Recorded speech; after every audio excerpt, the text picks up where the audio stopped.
Welcome to another unit in this course on economics. This time I'm going to talk about the effects of monetary policy in the context of an ASAD model. Well, monetary policy is relatively easily explained. It's basically a change in a money supply.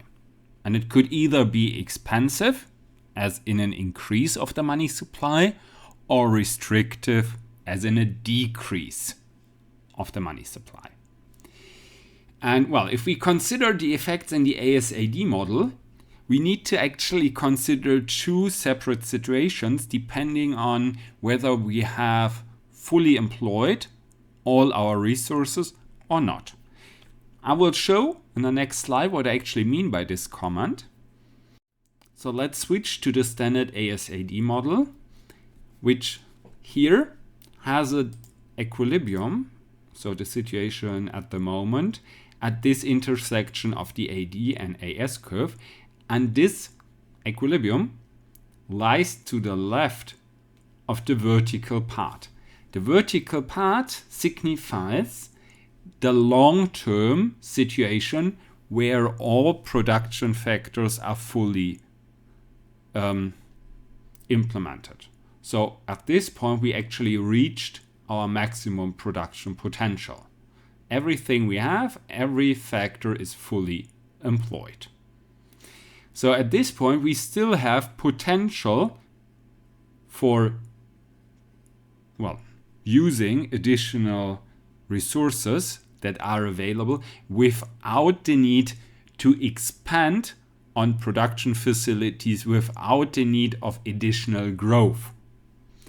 So if we consider here the effects of monetary policy means it's a change on the money market.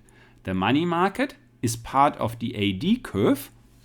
So if we have an increase in the monetary policy, in the money supply, this means our AD curve will move to the right because with more money available, more money can be spent, demand will increase. Well, this means we get a new AD curve to the right of the original one, moves to the right, and we get a new equilibrium, which is actually up here. So this new equilibrium means we have a higher price level, so we get slight inflation effect, but we also have a positive GDP effect, so we also get economic growth. So this is the effect as long as we have not yet reached the vertical part, as long as our production facilities are not fully employed. Let's now switch to the situation that actually we have reached the situation, which then would look like this. So we achieved the situation, our economy, every factor is fully employed. And consider what now happens if we have expansive monetary policy. In this context, I'm only talking about expansive policy here because restrictive policy would be actually the same thing, but the other way around. So positive effects would translate into negative effects, increases into decreases. Well, back to this part here. In this case, similarly to before, increase in the money supply means rightward shift of the AD curve, which would give us this new AD curve and this new equilibrium. As we can see, this equilibrium just lies on top or above the original equilibrium, but it still describes the same GDP.